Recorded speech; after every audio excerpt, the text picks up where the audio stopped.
अच्छा जी, अस्सलाम वालेकुम। Let's start. इसमें जो आज हमने स्टार्ट करना है दैट इज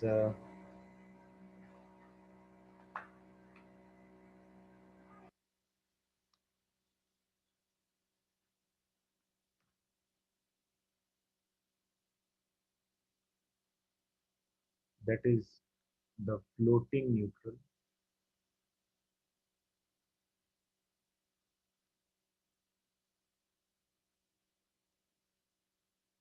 फ्लोटिंग न्यूट्रल और आइसोलेटेड न्यूट्रल।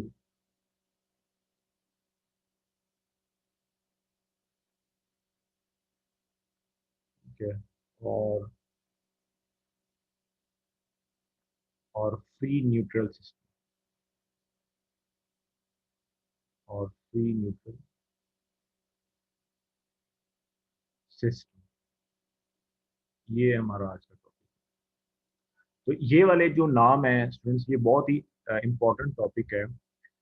ये अक्सर जो है ना फील्ड में ये पूछे जाते हैं या सुनने में आते हैं। फ्लोटिंग न्यूट्रल या आइसोलेटेड न्यूट्रल, ठीक है, या फ्री न्यूट्रल, ये सारे एक ही चीज़ के नाम है। इसका मकसद और मतलब ये होता है कि आपका जो भी डिवाइस है या इक्विपमेंट है या सोर्स है, उसका जो न्यूट्रल है वो आपने ग्राउंड नहीं किया हुआ। ठीक है। और दूसरी बात ये कि सबसे पहले आप वाई सिस्टम में हैं। ठीक है, क्योंकि वाई में ही न्यूट्रल की बात होती है, डेल्टा में तो न्यूट्रल नहीं होता। तो आप वाई सिस्टम में हैं। एंड सेकंड कि न्यूट्रल जो है वो आपका फ्लोट कर रहा है, आइसोलेटेड है या फ्री है और ग्राउंड नहीं किया हुआ। तो ऐसा सिस्टम जो होता है, इसमें लेट्स से कि आपके पास this is the neutral point, this is you can say the red phase. ठीक है। और ये आपके पास जो है वो येलो फेज है, ये आपके पास जो है वो क्या है, ब्लू फेज है। तो इसमें जो कैपेसिटेंसीज हैं वो हम इस तरह से कंसीडर करते हैं कि एक हमारे पास लाइन टू लाइन कैपेसिटेंस होती है इस तरह से। ठीक है।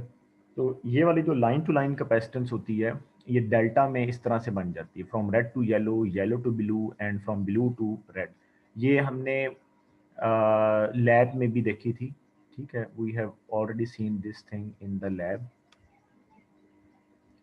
ठीक है। अच्छा, इसका जो है ना जो इफेक्ट होता है न्यूट्रल की ग्राउंडिंग पे, ठीक है, वो नहीं होता। नो और लिटिल इफेक्ट। ठीक है, नो और लिटिल इफेक्ट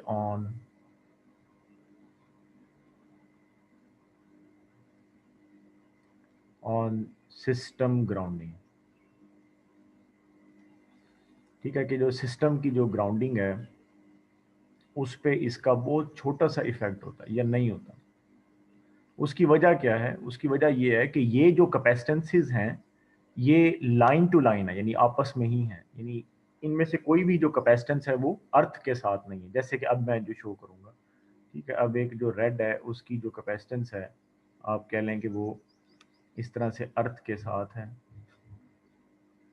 ओहो, ये ये कैपेसिटेंस शो करनी थी यहाँ पे।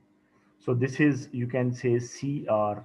इसी तरह से जो वाई है उसकी जो अर्थ के साथ जो कैपेसिटेंस है, दैट इज सी वाई। ठीक है। और इसी तरह से जो ब्लू है, ब्लू फेज जो है, इसकी जो अर्थ के साथ जो कैपेसिटेंस है वो सी बी है, सी बी। सही। Now the three capacitances are equal. ठीक है, यानी हम इनको ऐसे लिख सकते हैं that C R is equal to C Y, it is equal to C B. ठीक है, ये बिल्कुल आपस में ना बराबर होती हैं। और इसमें लेट से एक बंदा ये कहता है कि जो रेड की जो हाइट है वो ज़्यादा है ब्लू से। तो मे बी सी आर जो है वो कम हो सी बी से, या सी वाई जो है वो एवरेज होगा, ऐसा नहीं। चूंकि लाइन जो होती है वो परफेक्टली ट्रांसपोज्ड होती है, यानी ये जो हमारी जो भी ट्रांसमिशन लाइन या जो डिस्ट्रीब्यूशन लाइन होती है वो हमारी परफेक्टली ट्रांसपोज्ड होती है। ट्रांसपोज्ड का मतलब क्या होता है?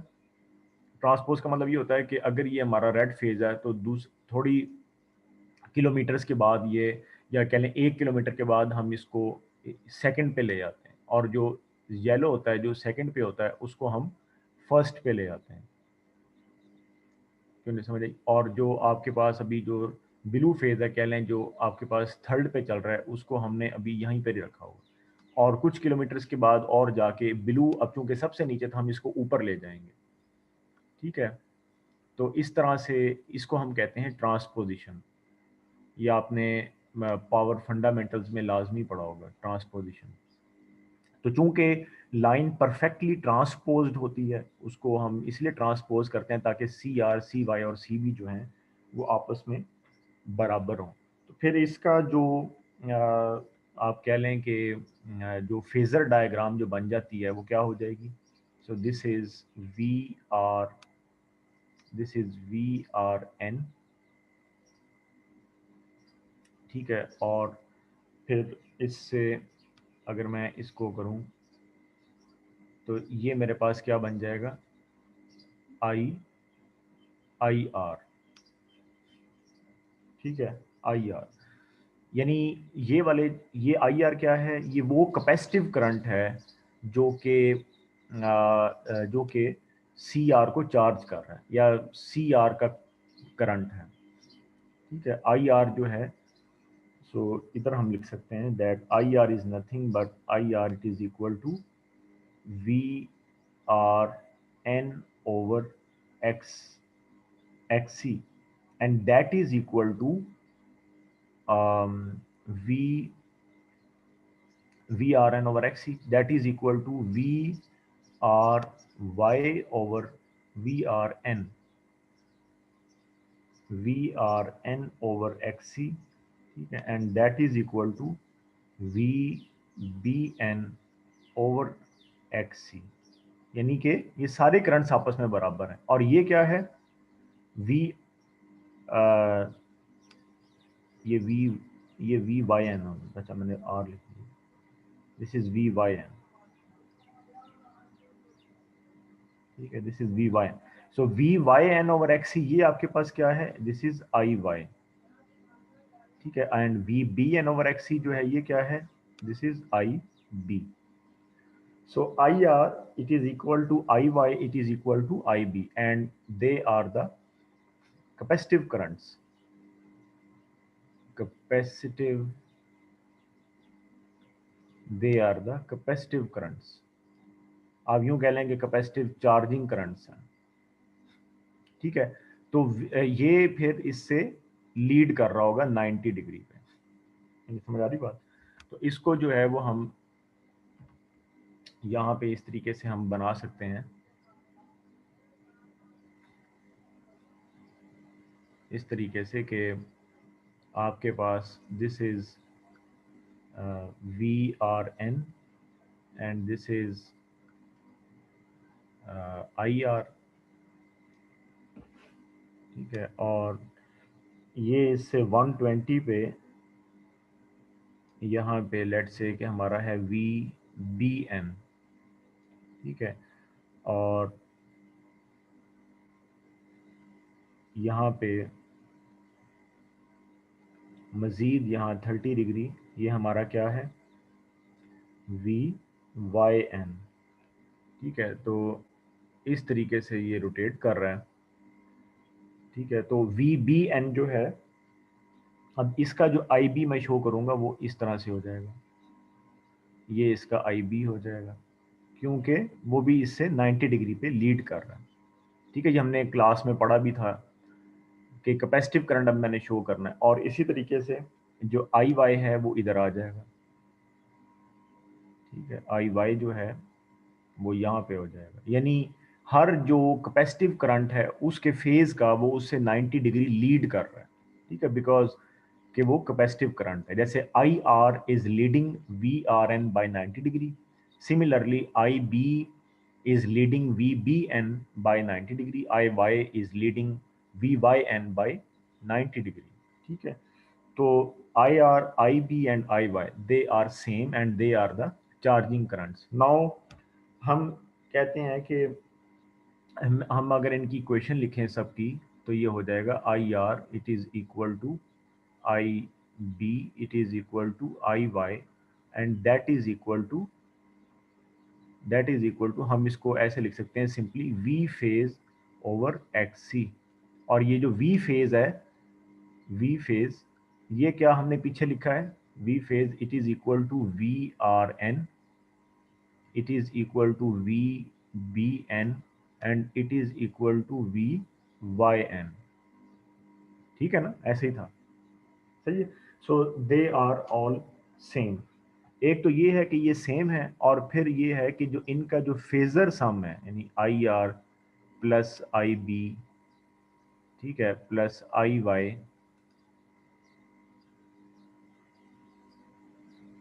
That is equal to 0। ठीक है, क्योंकि ये सेम है बिल्कुल इसी तरह। क्यों ये सेम है? क्योंकि लाइन हमारी परफेक्टली ट्रांसपोज्ड है, कैपेसिटेंसेस आपस में बराबर हैं। ठीक है, तो इनका जो फेजर सम है वो 0 है। इसका मतलब क्या है? इसका मतलब ये है कि न्यूट्रल से कोई भी करंट जो है वो अब फ्लो नहीं कर रहा। This implies that no current, ठीक है, नो करंट फ्लोइंग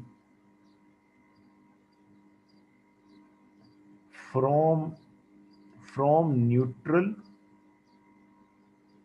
ठीक है, no current flowing from the neutral to the capacitance. कोई भी जो करंट है वो न्यूट्रल से कैपेसिटेंस की तरफ फ्लो नहीं कर रहा। ठीक है, तो इसका मतलब ये हुआ कि आपका जो न्यूट्रल है, दिस इम्प्लाइज दैट कि आपका जो न्यूट्रल है वो एट द ग्राउंड पोटेंशियल है। ठीक है, ग्राउंड पोटेंशियल है। तो नहीं समझ आ रही बात की कि न्यूट्रल जो होता है वो क्यों ग्राउंड पोटेंशियल पे होता है? ये आज उसकी एक्सप्लेनेशन मेरे ख्याल में भी आपने पहली बार इस तरह से देखी है कि न्यूट्रल जो है वो इसीलिए ग्राउंड पोटेंशियल पे है बिकॉज जैसे मैंने बताया कि phasor sum of all the capacitive currents it is equal to 0। कोई भी न्यूट्रल से करंट फ्लो नहीं कर रहा। ठीक है, तो इसीलिए जो न्यूट्रल है वो आपका ग्राउंड पोटेंशियल पे है। सही है, तो इसीलिए हम कहते हैं ना VBN या VRN। ठीक है, तभी तो वो फेज वोल्टेजेस बन जाती हैं। फिर VRN VBN जो है वो तभी तो फेज वोल्टेजेस बन जाती हैं बिकॉज न्यूट्रल जो है वो आपका ग्राउंड पोटेंशियल पे है। ठीक है, अच्छा, फिर हम ये कहते हैं कि यहाँ तक तो ठीक है कि हमारा जो सिस्टम है वो जो है ना, यानी दिस इम्प्लाइज दैट कि हमारा जो अनग्राउंडेड सिस्टम है, अभी हमने जो पीछे जिसके इतने सारे नाम लिखे थे, इसका मतलब ये है कि जो हमारा ये अनग्राउंडेड या फ्लोटिंग न्यूट्रल या आइसोलेटेड न्यूट्रल या फ्री न्यूट्रल वाला जो भी सिस्टम है, ये आपका ओके है। ठीक है, क्योंकि हमें कोई भी इसमें खराबी नज़र नहीं आ रही, यानी स्टेडी स्टेट पे ये ओके रहता है। स्टेडी स्टेट मतलब कोई भी फॉल्ट नहीं आया। लेकिन अब अगर हम देखते हैं कि लेट से कि आपके पास एक फॉल्ट आता है, ठीक है, सिस्टम में आपके पास एक फॉल्ट आया जिसको कि हम इस तरीके के साथ शो करेंगे।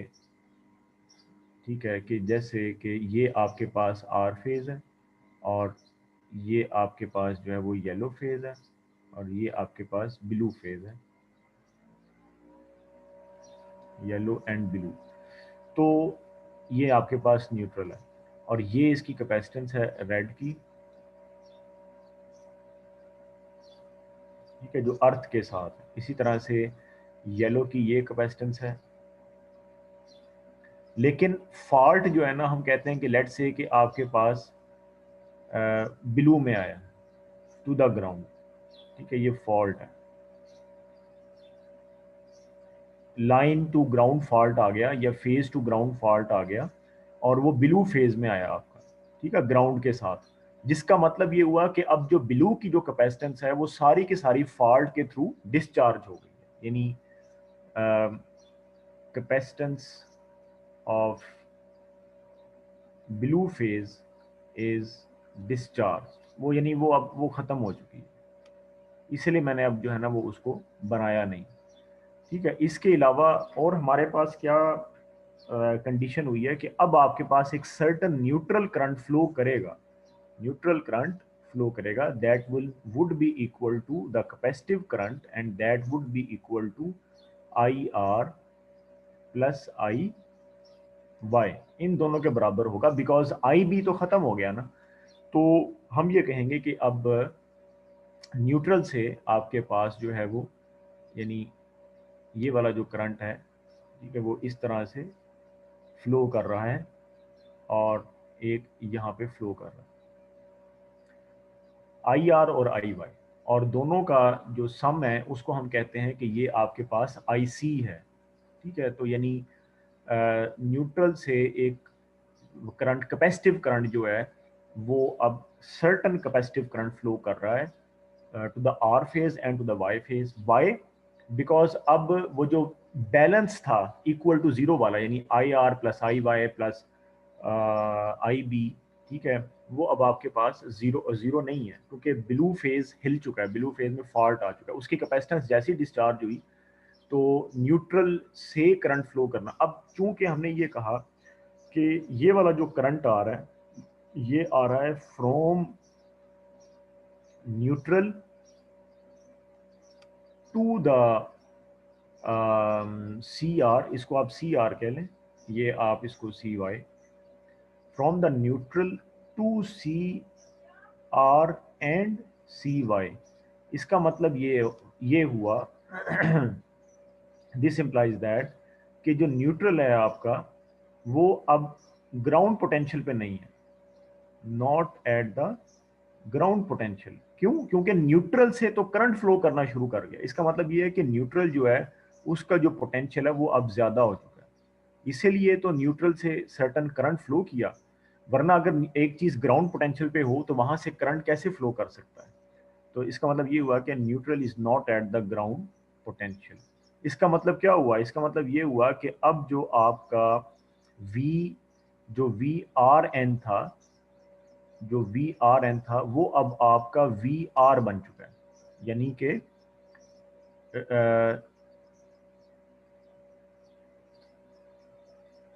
जो है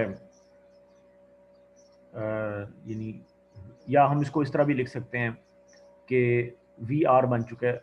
अच्छा चलो, इसको हम ऐसे भी लिख सकते हैं कि V R is equal to √3 into V R N. ठीक है, यानी आपका जो अब वी आर एन है वो लाइन वोल्टेज बन चुका है, यानी फेज वोल्टेज जो है वो अब आपका लाइन में कन्वर्ट हो चुका है। ठीक है, क्यों? पहले तो वो फेज वोल्टेज था ना, वी आर एन, एन के रेस्पेक्ट से फेज था, मगर अब न्यूट्रल पॉइंट ही आपका हायर पोटेंशियल पे चला गया, तो जिसकी वजह से वी आर एन अब वी आर बन गया मल्टीप्लाई √3। आल्सो वी वाई जो है वो आपके पास भी यही हो जाएगा √3 इंटू वी वाई एन। सही है, ये दोनों आपके पास जो है, और फिर अब हम जो आई आर है उसको भी फिर हम ऐसे लिखेंगे, जो कैपेसिटिव चार्जिंग करंट है आई आर, ठीक है, that is equal to I Y. उसको भी फिर हमने पहले उसको क्या लिखा था? पहले हमने उसको लिखा था V phase over X C. ठीक है, तो उसको अब हम लिखेंगे √3 into V phase over X C. ठीक है, कि वो भी अब जो है √3 इन टाइम्स द आपके पास जो है ना वो करंट बन जाएगा। ठीक है, so I R is equal to I Y is equal to √3 times the per phase capacitive charging current. ठीक है, तो वो इस तरह से हो जाएगा। और जो ये वाली जो इक्वेशन है इसको आप अगर इक्वेशन नंबर 1 कहें, ठीक है, तो इसको अगर मैं कहूँ कि ये क्या बन गई है, फिर मेरे पास जो इक्वेशन नंबर 1 है, ठीक है, तो इक्वेशन नंबर 1 जो है दैट दिस इम्प्लाइज के आई एन जो है neutral current, that is equal to I C. ठीक है, and that is equal to what? 2 times the √3 into V phase over X C, कुछ ऐसे ही हो जाएगा ना, क्योंकि आई आर और आई वाई तो सेम है, √3 into V phase over X C. तो अगर मैं इक्वेशन नंबर 1 लिखूंगा तो इन दोनों को सम करके लिखूंगा ना, तो ये क्या बन जाएगा फिर 2 times the √3 into V phase over X C. ठीक है, इस तरह से हो जाएगा 2 टाइम्स द करंट। ठीक है, तो उसको उसको आप यूं भी लिख सकते हैं, that is equal to 2 IR, किसी भी एक के बराबर लिख लें, IR के बराबर लिख लें या IY के बराबर लिख लें, सही है, क्योंकि IR क्या है, √3 वी फेज ओवर एक्स सी ना, तो ये √3 वी फेज ओवर एक्स सी, इसको हमने IR कह दिया, तो ये हम इसको, या IY भी आप कह सकते हैं, IY भी कह सकते हैं, लेकिन बहरहाल बुक ने चूंकि IR का टर्म इस्तेमाल किया, इसलिए मैंने कहा चलो यही कर लेते हैं। सो 2 टाइम्स द IR, ये आपका अब न्यूट्रल करंट जो है वो बन चुका है, 2 टाइम्स द IR। ठीक है, अब ये 2 टाइम्स द IR या IC जो है, ये हम इसको फेजर में देख कैसे सकते हैं। एक बंदा ये कहे कि यार ये 2 IR जो है ये ठीक है, समझ आ रही है कि IR जो है ना वो √3 बी फेज ओवर, यहाँ तक हमारा आंसर आ चुका है। मगर वो एक बंदा जो है ना वो ये देखना चाह रहा है कि ये वाला जो करंट है इसको मैं फेजर डायग्राम में मैं कैसे देखूंगा, फेजर डायग्राम में। तो फेजर में बनाने के लिए हमें ये देखना है कि हमने लास्ट टाइम यहाँ पर बनाया था VRN। ठीक है, ये हमने VRN बनाया था, और यहाँ पर हमने क्या बनाया था, यहाँ पर हमने बनाया था IR।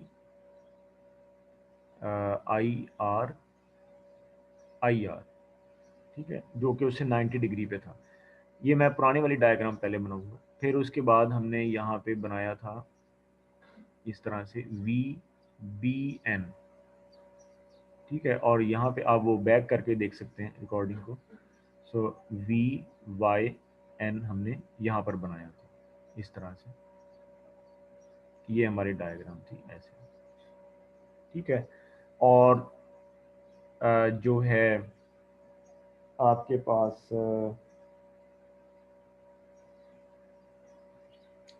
जो आपके पास है IY, वो आपके पास था यहाँ पे, ये आपके पास था IY, और IB जो है वो आपके पास इस तरीके से था यहाँ पे, यहाँ, दिस इज IB।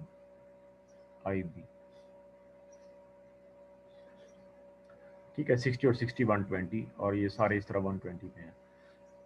तो अब ये हो गया कि हमारे पास VRN क्या बन गया, हमारे पास जो VRN है वो हमारे पास क्या बन चुका है, VR बन चुका है। ठीक है, सो दिस इज VR। तो जब फेज वोल्टेज आपका लाइन वोल्टेज बन जाता है ना, तो वो 30 डिग्री शिफ्ट पे चला जाता है।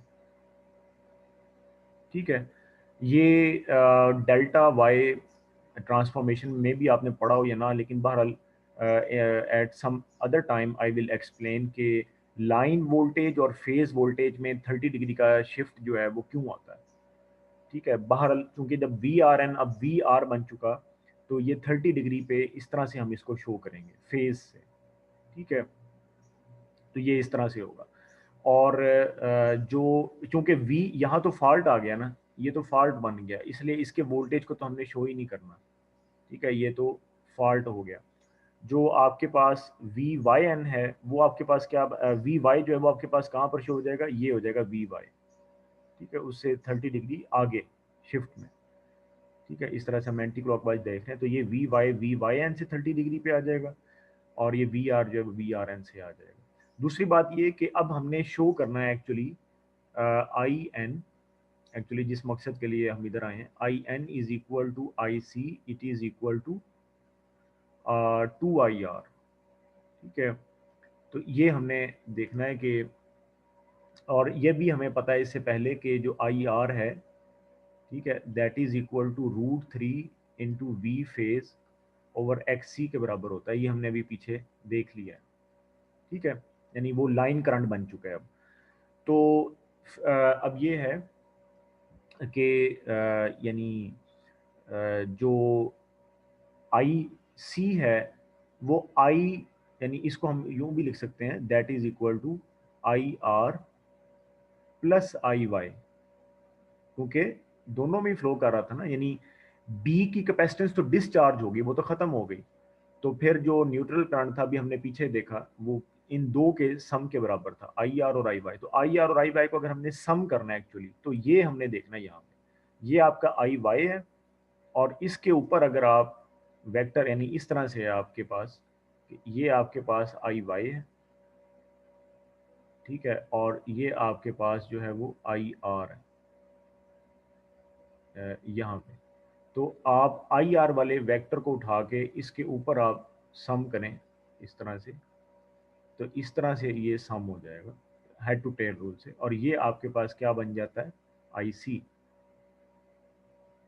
ठीक है, ये आपके पास आई सी बन जाता है इस तरह से। और ये आई सी जो है ये आपके पास इस तरह से 60 डिग्रीज पे जो है वो बनता है, ठीक है, यानी आई वाई से 60 डिग्रीज पे बनेगा, तो वो यहाँ पे बनता है, यहाँ पे एक्चुअली ये आपके पास बनता है आई सी, ठीक है, ये बनता है क्योंकि आई वाई से 60 पे बनना है ना उसमें, ये देखें जैसे मैंने शो किया, आई वाई और आई आर में तो टोटल आपके पास 120 का है ना फेज डिफरेंस जो है, तो आई सी जो है वो उसके मिड में इस तरह से आपके पास आ जाएगा एट 60 डिग्री। तो ये आपके पास वी आर के ऊपर तकरीबन करंट शो होता है, ठीक है, ये वाला जो कैपेसिटिव करंट है ये वी आर के ऊपर बिल्कुल आ जाएगा, और यहाँ से यहाँ तक ये 60 डिग्रीज भी बन रहा है, आप देख सकते हो, ठीक है। अब हमने इसको अगर मैं रिजॉल्व करूं तो न्यूट्रल के साथ, ये कौन सा वेक्टर आ रहा है, ये न्यूट्रल का वेक्टर है, न्यूट्रल का, ठीक है, ये न्यूट्रल का वेक्टर है। तो मैं ये देखना चाहता हूं कि अगर आई सी का जो कंपोनेंट न्यूट्रल के साथ है वो क्या आपके पास बन जाएगा, that would be I C cos of 30 degree, ठीक है। तो उसको फिर हम इस तरह से लिख सकते हैं, that is equal to I C cos of 30 degree, या 2 आई आर भी आप लिख लें, हमारे पास आई आर आ जाएगा, एक्चुअली हम वो निकालना चाह रहे हैं। सो आई सी 2 आई आर के बराबर है ना, तो हम इसको ऐसे भी लिख सकते हैं 2 I R cause of 30 degree. ये एक्सप्लेनेशन ना बुक में नीचे मतलब वो उसने स्टार लगा कर दी हुई है।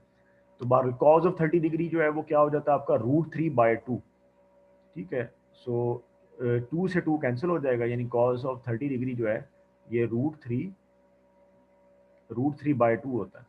तो 2 से 2 जो है वो आपका कैंसिल हो जाएगा, ये आपके पास बन जाएगा √3 इंटू आई आर, ठीक है, √3 IR बन जाता है आपका। तो समझ आई बात, यानी जो आपके पास वो करंट जो कि न्यूट्रल के साथ इसका जो कंपोनेंट बन रहा है, यानी आई सी का वो कंपोनेंट जो कि न्यूट्रल के साथ बन रहा है वो हमने देख लिया, which becomes √3 into I are. तो यहाँ पे अगर हम देखें तो ये आपके पास जो है वो यानी कि जो 2 IR है, अब मैं इसकी जगह ये पुट कर दूं अगर √3 इंटू आई आर, ठीक है, 2 IR कॉज ऑफ 30 डिग्री, ठीक है। तो या आप यूं कह लें कि जो ये वाला जो आपके पास पार्ट है, ये वाला, ठीक है, ये वाला जो आपके पास पार्ट है, ये वाला, ठीक है, तो ये आपके पास जो है वो यानी इससे ये रिप्लेस हो जाएगा, तो आपके पास क्या बन जाएगा, सो आई आर जो है, ठीक है, I R is equal to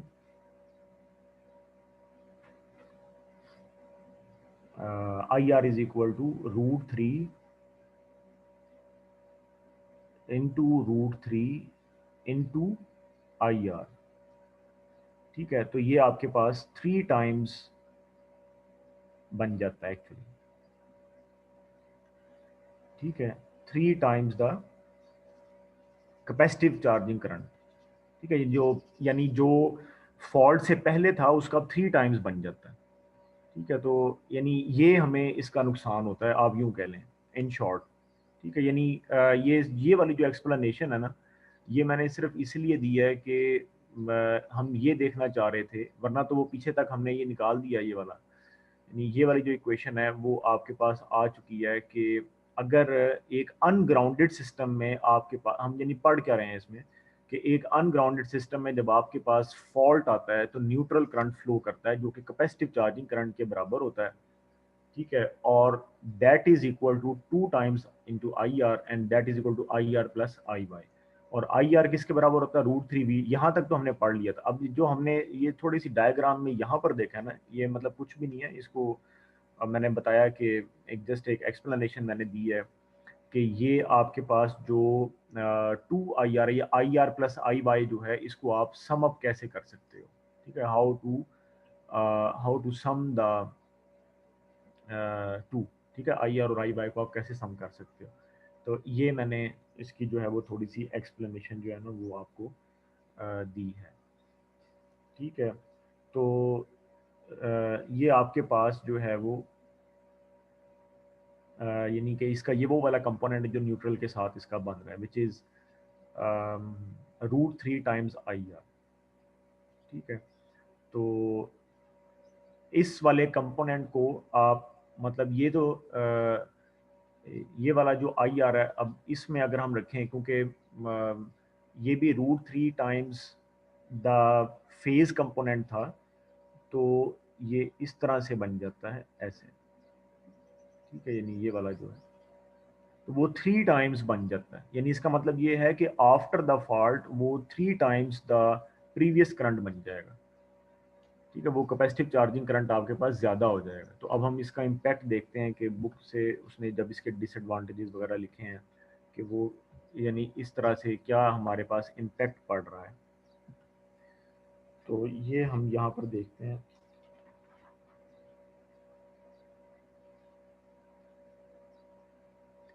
तो ये उसने जो है वो सारा यहाँ पर एक्सप्लेन किया हो, ठीक है, जो मैंने भी आपको सारा बताया ये उसने यहाँ पर इस तरीके से बताया हुआ, ठीक है, कि जो कैपेसिटिव करंट है आपके पास वो आपके पास 3 टाइम्स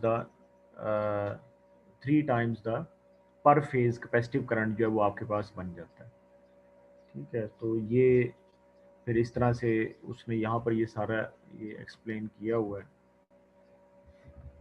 अच्छा, ये एक चीज़ ना और भी मैं थोड़ा सा बता दूँ क्योंकि वो एक्सप्लेनेशन में आएगी। ये इस तरह से है कि अब आपका जो ब्लू फेज़ है ना, एक्चुअली ब्लू फेज़ से हम ये कह सकते हैं कि न्यूट्रल की तरफ जो है ना वो करंट आपका फ्लो कर रहा है और वहाँ से रेड की तरफ जा रहा है। यानी एक क्वेश्चन ये आता है कि न्यूट्रल जो है उससे करंट अब कैसे फ्लो कर रहा है, यानी ये हमने फेज़र वाइज तो देख लिया, ठीक है, लेकिन इसका जो कंसेप्ट है वो क्या है, ठीक है, this is red, yellow and blue, और इसमें आपके पास जो है ना वो फॉल्ट हुआ ब्लू फेज में, ठीक है। तो जब ब्लू में फॉल्ट हो गया ना, तो एक तरह से जो यहाँ पर आपके पास डेवलप हो रहा होता है वोल्टेज, ठीक है, अब वो दो तरह के करंट देगा। एक तो यहाँ पर फॉल्ट में जा रहा है और दूसरा जो है वो यहाँ पर जा रहा है, यहाँ ऊपर जा रहा है यहाँ पे, और इधर यहाँ पे। ये वो वाले करंट्स हैं जो आगे इनकी जो कैपेसिटेंसीज हैं, जो रेड की जो कैपेसिटेंस है उसको उसमें आएगा एज आई आर, ठीक है, और यहाँ पर आएगा वाई में एज आई वाई, ठीक है। तो ये मैं जो है वो लिख रहा हूँ कि ब्लू फेज से न्यूट्रल की तरफ करंट जाता है और वहां से आर में आता है, तो हम कहते हैं देखो जी न्यूट्रल का जो करंट है वो फ्लो करने लग गया। समझ आई? ये एक्चुअली इसी बात की एक्सप्लेनेशन है कि न्यूट्रल का जो करंट है वो बन कैसे जाता है। न्यूट्रल करंट जो है वो अब आई आर और आई वाई के बराबर है ना, न्यूट्रल करंट जो है वो आई आर और आई वाई के बराबर है, तो वो हो कैसे जाता है, हाउ, ये उसका ये आंसर है कि ये वाला जो मैंने बनाया ना ये ट्रांसफॉर्मर है, आप यूं कह लें, ठीक है। तो ट्रांसफॉर्मर जो है ये क्या है, दिस इज ट्रांसफॉर्मर। ट्रांसफॉर्मर में जो भी वोल्टेज ब्लू फेज में इंड्यूस हो रहा है वो अब दो करंट प्रोड्यूस करेगा। एक वो करंट होगा जो कि फॉल्टी फेज में जाएगा और एक वो करंट होगा जो न्यूट्रल से वाई और आर में जाएगा, और वो करंट्स आगे कैपेसिटिव चार्जिंग करंट्स बन जाएंगे। तो आपके जहन में ये होगा कि कोई लोड जो लगा हुआ है उसका क्या बनेगा, तो आपने ऊपर वाले सिस्टम को नो लोड पे कंसीडर करना है, यानी ये जो भी एक्सप्लेनेशन हमने अब तक पढ़ी है, the system is totally unloaded, no load condition. ठीक है, ये बात याद रखें, वरना तो जाहिर बात है कि रेड फेज में और येलो में लोड करंट भी फ्लो कर रहा है। तो आपके क्वेश्चन जेन में ये क्वेश्चन होगा कि ब्लू फेज से सिर्फ कैपेसिटिव करंट कैसे फ्लो कर सकता है, इसमें तो लोड करंट भी होता है। तो सिस्टम जो है वो नो लोड कंडीशन पे है। ये बहुत अहम बात है कि सिस्टम को हमने नो लोड कंडीशन पे रखा हुआ है, या हम इसको कंसीडर कर रहे हैं, और ये ऐसे ही होता है। यानी जब हम स्टडी करते हैं ना, तो सिस्टम को हम आसान लेते हैं। If I take my system loaded, तो पहले मुझे लोड करंट कैलकुलेट करना पड़ेगा, उसमें कैपेसिटिव चार्जिंग करंट को ऐड करना पड़ेगा। मगर अब मैं चूंकि सिर्फ कैपेसिटेंस का इफेक्ट पढ़ रहा हूँ न्यूट्रल अर्थिंग पे या अन अर्थिंग पे, तो इसलिए मैं सिस्टम को अनलोडेड कंसीडर करूंगा। मुझे समझ आ रही बात की? तो इसीलिए सिस्टम को आप नो लोड पे कंसीडर करेंगे, ताकि जो अर्थ कैपेसिटेंसीज हैं उसका इफेक्ट आप न्यूट्रल पे देखें। ठीक है, तो ये बात है कि ब्लू फेज से करंट दो हिस्सों में जाता है। इसी तरह से ब्लू से न्यूट्रल में जा रहा है और वाई में जा रहा है। ठीक है, जैसे मैंने अभी एक्सप्लेन किया। इसी तरह से आपके पास ब्लू से फॉल्टी पाथ में जा रहा है, ये भी मैंने अभी बताया आपको। तो ये जो बन रहा है, ये आपके पास आई एन बन जाता है, जो कि आपके पास आई आर और आई वाई बन जाता है। समझ आई? तो इसको हम कहते हैं कि जो आपका जो आपका न्यूट्रल है, वो आपका अब अर्थ पोटेंशियल पे नहीं है, बल्कि उसका पोटेंशियल ज्यादा हो चुका है। तो एक तरह से न्यूट्रल जो है वो बी बन चुका है। अगर आप जरा गौर करें, न्यूट्रल पॉइंट जो है वो एक तरह से बी फेज बन चुका है, ब्लू फेज। समझ आई? तो इसका मतलब ये है कि आपने जो वी आर लिखा था, आप अब उसको क्या लिख सकते हो, वी बी आर। इसी तरह जो आपने वी वाई लिखा था, अब आप उसको क्या लिख सकते हो, V B Y. V B Y क्यों और वी बी आर क्यों? क्योंकि ब्लू से करंट रेड में जा रहा है, ब्लू से ही वाई में जा रहा है, तो इसलिए वी बी आर और V and that is equal to √3 into V R N, जो प्रीवियस था V R N before fault है।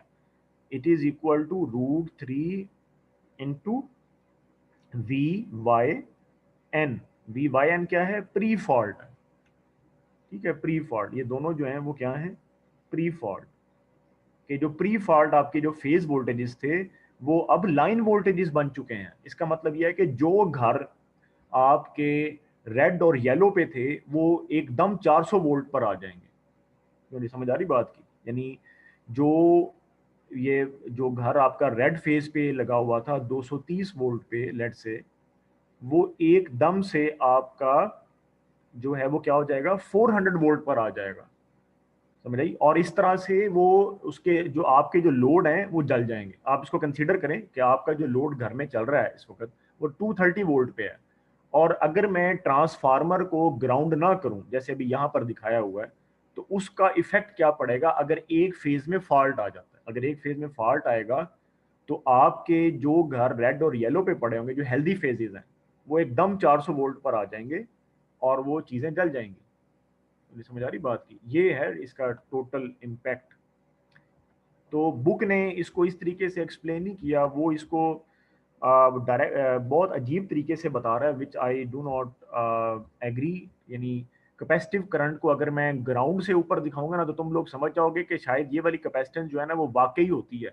हालांकि ये तो नज़र नहीं आती, it exist but we cannot see it physically.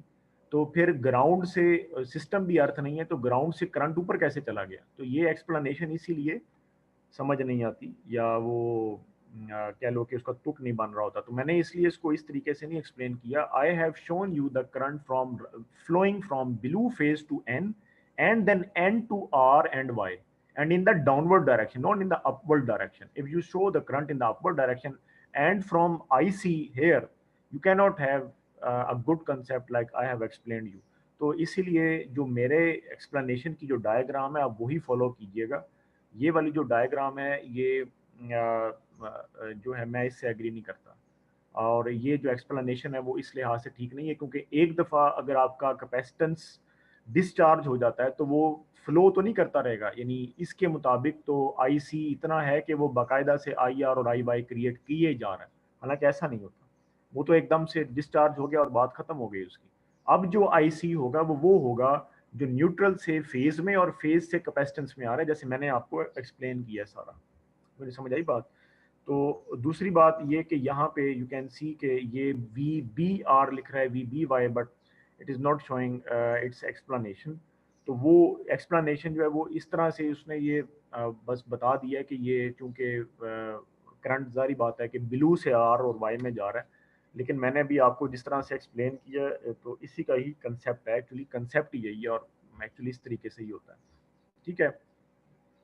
तो दूसरी ये बात है कि जो आपका जो कैपेसिटिव करंट है, जैसे मैंने शो किया, वो आपका बनता है √3 आई आर। ठीक है, या जैसे हमने शो किया कि वो √2 आई आर बन जाता है। ठीक है, 2 आई आर या 2 × √3 × V फेज ओवर एक्सी यूँ बन जाए, वो जो आप बाहर रिकॉर्डिंग में देख लीजिएगा। तो इसका कैपेसिटिव करंट जो है इन इन शॉर्ट वो 3 टाइम्स आता है, लेकिन इस तरह नहीं है। हमारा जो आ रहा है वो थोड़ा फ़र्क है, यानी मैं ये बता रहा हूँ कि जो एक्सप्लेनेशन ये यहाँ पर दे रहा है वो हमारी उससे थोड़ी सी डिफरेंस आ रही है, डिफरेंट है, क्योंकि जो हमारा कैपेसिटिव करंट है वो उतना ही रहता है, यानी कि 2 × √3 × V फेज ओवर एक्सी। ठीक है, 2 × √3 × V फेज ओवर एक्सी वो हमारा उतना ही रहता है। और एक जो कैपेसिटिव करंट है आपका वो यानी आई आर, वो आपका बन जाता है 3 times V phase over X C. तो वो आप देख सकते हो बरल। ठीक है, तो ये थोड़ा सा जो डिफरेंस है वो आप देख लेना। इसके ये जो यहाँ पर अब जो कुछ पॉइंट्स है वो मैं 1-2 मिनट में पढ़ लूँ, तो फिर जो है वो हम इस लेक्चर को एंड कर देंगे। मजीद फिर हम इसको नेक्स्ट लेक्चर में दोबारा एक दफ़ा रिव्यू करके तो हम आगे चलेंगे। ठीक है। तो ये वो कहता है यानी अब होगा क्या, कि वो कह रहा है कि आपने चूंकि अपने सिस्टम को ग्राउंड नहीं ना किया था, वो ये बता रहा है, ये देख लें, ये आपका ट्रांसफार्मर है, आपने इसको ग्राउंड कोई नहीं किया। तो जब एक फेज में आपका फॉल्ट पड़ता है तो जो कैपेसिटेंसीज हैं उसका क्या इफेक्ट है, हम यहाँ पर ये स्टडी कर रहे हैं। ठीक है। प्रीवियसली आपने क्या स्टडी किया था, ये भी आपको मैं बता दूं। प्रीवियसली हमने ये स्टडी किया था कि अगर आपका जो सिस्टम है सेकेंडरी की साइड पे वो अनग्राउंडेड रह जाए, ठीक है, जैसे यहाँ पर है ये वाला डायग्राम या ये वाली जो डायग्राम है, तो जो कैपेसिटेंसीज हैं जो कि आपकी जो लाइन टू अर्थ और या ये वाली जो कैपेसिटेंसीज हैं वो कैसे आपको अफेक्ट कर सकती हैं, वो हमने स्टडी किया था। लेकिन उस वो एक्सप्लेनेशन चूंकि इस तरीके की थी कि उसमें ट्रांसफार्मर के अंदर की कैपेसिटेंस भी आ रही थी, इसलिए वो एक्सप्लेनेशन डिफरेंट है। ये वाला इसका जो है ये आपके पास डिफरेंट है, ये चूंकि हमने लाइन कैपेसिटेंसीज को स्पेसिफिकली स्टडी की है। समझ आई? यानी दो तरह से डिसएडवांटेजेस हमने स्टडी किए हैं अगर आप अपने सिस्टम को अनग्राउंडेड रखते हो। ठीक है। तो वो कहता है the potential of the faulty phase becomes equal to the ground potential. ये तो ऐसे ही है, यानी कि अगर ब्लू में फॉल्ट आया तो उसका पोटेंशियल क्या हो जाएगा, जीरो। हाउएवर द वोल्टेजेस, ये देखें, however the voltages of the remaining healthy phase rise from their normal phase voltage to the full line value. समझ आई? यानी जो 230 का वोल्टेज है वो एकदम 400 वोल्ट बन जाएगा। उससे क्या होगा कि जो इंसुलेशन है वो ब्रेक हो जाएगी, या आपका जो घर है वो आप में जो आपकी चीज़ें वो जल सकती हैं। ये वाले जो दो पॉइंट्स हैं, ये वाले जो दो पॉइंट्स हैं, आई हैव एक्सप्लेन कि इसमें हमारी वैल्यूज़ का थोड़ा सा फ़र्क है, मगर इसमें आप सिर्फ ये देख सकते हो कि पहले जो आपका कैपेसिटिव करंट था वो simple V phase over X ही आ रहा था, और बाद में जो आपका कैपेसिटिव करंट है वो सिर्फ सिंपल वी फेज नहीं रहा, बल्कि वो क्या बन गया, √3 times V phase over X C. ठीक है, और अगर हम दोनों को जमा करें तो वो 2 × √3 times V phase over X C बन रहा था। ठीक है, मे बी वो यहाँ पे हो आपके पास। अच्छा, शायद मैंने पीछे बता दिया लेकिन बहरहाल वो अ, आप रिकॉर्डिंग में देख सकते हो, तो वो मैंने, तो ये वाले जो दो करंट्स हैं ये उनकी वैल्यूज ही बता रहे हैं। ठीक है, कि आपका जो कैपेसिटिव करंट है वो कितना बन जाता है, टोटल कैपेसिटिव करंट और एक फेज का कैपेसिटिव करंट। फिर वो कहता है कि this system can not provide adequate protection against the earth faults, कि अगर आपके पास अर्थ फॉल्ट्स आते हैं तो उसकी एडिक्वेट प्रोटेक्शन नहीं दे सकता। It is because the capacitive fault current is very less. ज़ाहिरी बात है कि जो आपका कैपेसिटिव फॉल्ट करंट है वो इतना तो नहीं होता कि वो आपका, ये देखें, ये जैसे मैंने अभी यहाँ पर डायग्राम बनाई हुई है, ये जो भी करंट यहाँ पर फ्लो कर रहा है, ठीक है, वो कैपेसिटिव करंट है और ये बहुत थोड़ा होता है। तो ये इतना ज़्यादा तो नहीं है कि अगर आपने यहाँ पर एक फ्यूज़ लगाया हुआ है, यहाँ पर आपने एक फ्यूज़ लगा रखा है, तो वो फ्यूज़ ब्लो नहीं करेगा, ठीक है, वो फ्यूज़ जो है वो ब्लो आउट नहीं होगा, ना रिले पिक होगी, क्योंकि अगर मैं लोड करंट को भी शामिल कर लूँ ना, तो लोड करंट में भी ये कैपेसिटिव करंट ऐड होके बहुत थोड़ा सा बने, ठीक है। तो इसका मतलब ये हुआ कि ये हमारे पास एक और डिसएडवांटेज आ गया, जिसमें फॉल्ट तो आया है लेकिन आपकी प्रोटेक्शन ही ऑपरेट नहीं कर रही, आपका फ्यूज ही ब्लो नहीं कर रहा। क्यों? क्योंकि आपका जो कैपेसिटिव करंट है वो तो बहुत थोड़ा है, ठीक है। अगर आपका न्यूट्रल भी ग्राउंड होता ना, तो जो हम नेक्स्ट लेक्चर में देखेंगे, तो ये करंट ज्यादा हो सकता था, कि ये वाला जो ब्लू फेज जो करंट यहाँ पर भेज रहा है वो वापस न्यूट्रल में आता तो वो ऐड हो जाना था, अब ऐड नहीं हो रहा। तो समझ आ रही है? अब आप ये देख सकते हो, ये जो मैंने यहाँ पर लिखा है कि ब्लू से जो न्यूट्रल में करंट गया इसकी बात हो रही है, ब्लू से जो वाई में करंट गया इसकी बात हो रही है। ये वाला जो करंट है ये बहुत थोड़ा है, ये आपका फ्यूज को ब्लो नहीं कर सकता, फ्यूज ब्लो नहीं होगा, ठीक है। इसकी बात हो रही है ब्लू से जो न्यूट्रल और फिर आगे रेड में गया, ये आपका कैपेसिटिव करंट है ना एक्चुअली। ये फ्यूज नहीं, ना रिले पिक हो सकती है, ठीक है। इसका मतलब ये है कि फॉल्ट आया पड़ा है और 430 वोल्ट भी हो गया मगर फ्यूज ही नहीं ऑपरेट हो रहा आपका, तो आपकी चीजें जल रही हैं घरों में। तो कितना देखो कि इसका डिसएडवांटेज है कि अगर आप सिस्टम को अनअर्थ ना करें, ठीक है, सॉरी अर्थ ना करें, तो इसका ये डिसएडवांटेज है, ठीक है। तो ये वो यहाँ पर बता रहा है कि आपकी जो प्रोटेक्शन है वो ऑपरेट नहीं करेगी and can not operate the protective devices, ठीक है। इसने इसको इस तरह से डायग्राम से एक्सप्लेन नहीं किया, but you can see my lecture और इसको हम नेक्स्ट टाइम एक दफा देख लेंगे। द कैपेसिटिव करंट वो कहता है कि फ्लोज इनटू अर्थ, जारी बात है, the capacitive current flows into earth, क्योंकि अर्थ के साथ कैपेसिटेंस होती है। तो वो कहता है कि अगर ये 4 एम्पेयर से बढ़ जाए, लेट से, ठीक है, experience shows that in excess, अब देखो 4 एम्पेयर से भी कम होता है, ये आपको वैल्यू पता चल ही गई होगी। वो कहता है कि अगर ये लेट से इन एनी केस अगर ये 4 एम्पेयर से बढ़ जाए ना, तो एक आपको ना आर्क नजर आएगी, जहाँ पे जिस फेज में फॉल्ट पड़ा होगा ना, उस फेज में आपको एक आर्क नजर आएगी, उसको हम आर्किंग ग्राउंड कहते हैं, ठीक है। द उस आर्किंग ग्राउंड की वजह से सिस्टम जो है ना वो कभी चार्ज और कभी डिस्चार्ज होगा, यानी जिस तरह से ये उसने दिखाया है कि ये वाला जो करंट अब आई आर और आई वाई में फ्लो कर रहा है, ये अगर आपके पास यूं कह लें कि 4 एम्पेयर से बढ़ जाता है, ठीक है, तो आप का एक आर्क बनेगी फ्रॉम लाइन टू ग्राउंड, एक आर्क बन जाएगी, सही है। तो ये जो है वो आर्किंग ग्राउंड कहलाता है, जिसकी वजह से सिस्टम कैपेसिटी जो है ना वो कभी चार्ज और कभी डिस्चार्ज होगी, यानी कभी आर्क बनेगी फिर हट जाएगी तो कैपेसिटर चार्ज हो जाएगा, जब दोबारा आर्क बनेगी तो कैपेसिटेंस डिस्चार्ज हो जाएगी, समझ आई? तो यानी ये वो बात है कि अ,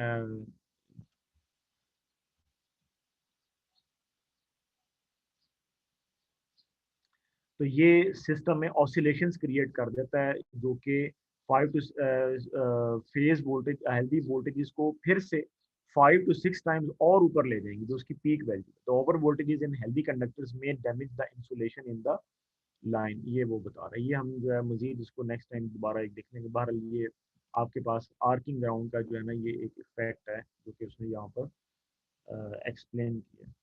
सो this is the today's lecture, जिसमें हमने अनअर्थिंग का जो है वो एक डिसएडवांटेज देखा। हाँ जी, कोई क्वेश्चन है तो पूछ लें, फिर I can and this no sir. Lecture. हैं? क्या कह रहे हैं? सॉरी, सर कोई क्वेश्चन नहीं है। नहीं है? अच्छा चलो ठीक है।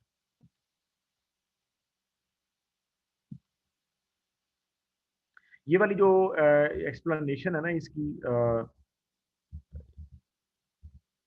जो जैसे मैंने आपको बताई है, वो आप ना मेरे लेक्चर को देखिएगा, क्योंकि यहाँ पर ये जिस तरीके से एक्सप्लेन कर रहा है ना, खसूसन इस चीज़ को, ये काफ़ी डॉजिंग है और इस तरीके से बहुत गलत कंसेप्ट आपको आ सकता है। क्योंकि कभी भी ऐसा नहीं होता कि अर्थ से ऊपर का, अर्थ से करंट जो है ना वो ऊपर की तरफ जो है ना वो फ्लो कर रहा है। ठीक है, कुछ ऐसा कभी नहीं होता कि आपका जो करंट है ना वो अर्थ से ऊपर की तरफ जाने लग गया, ऐसा नहीं होता। तो हमेशा जो है ना वो डेवलप्ड वोल्टेज से ही करंट जो है वो ऊपर से नीचे को फ्लो करता है। ये उसने उसका बहुत सिंपल करने की गर्ज से राइटर जो है ना उस चीज़ को इस तरह से एक्सप्लेन कर देता है जो कि एक्सेप्टेबल नहीं होता। बहरहाल मैं इसलिए इसको एक्सेप्ट नहीं करूंगा, because this is not the concept. Actually जो फेज से हमेशा कैपेसिटिव चार्जिंग होती है, अर्थ से ऊपर करंट, क्योंकि ये कैपेसिटर फिजिकली तो नहीं है कोई कैपेसिटर, तो इसलिए हमेशा फेज से अर्थ की तरफ करंट आता है। और जो एक्सप्लेनेशन जैसे मैंने पहले भी बताया, जो लेक्चर किया है वो रिकॉर्डिंग में, वो आप देखिएगा, वो एक सही कॉन्सेप्ट है जो आपको बताएगा कि how V how VRN becomes VBR, and how VYN becomes VBY। ठीक है, तो ये इसमें बहुत इंपॉर्टेंट कंसेप्ट है जो अनअर्थिंग का है। ठीक है, तो चलें ठीक है, फिर बाकी इंशाल्लाह नेक्स्ट टाइम देख लेंगे। So I am ending this lecture. Okay जी, अल्लाह हाफ़िज़।